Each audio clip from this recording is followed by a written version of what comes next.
अस्सलामुअलैकुम। My YouTube channel subscribe. सवाल: वो कौन सा मुल्क है जिसको उल्टा लिखने पर दाल का नाम बनता है?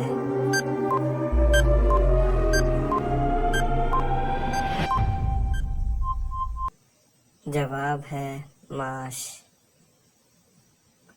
सवाल: वो कौन सी चीज़ है जो पानी पीते ही मर जाती है?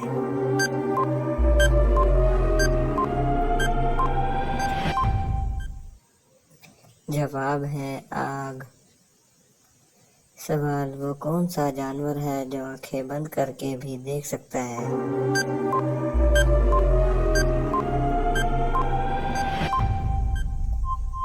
जवाब है ऊंट। सवाल: वो क्या है जिसे आग जला नहीं सकती और पानी डुबा नहीं सकता?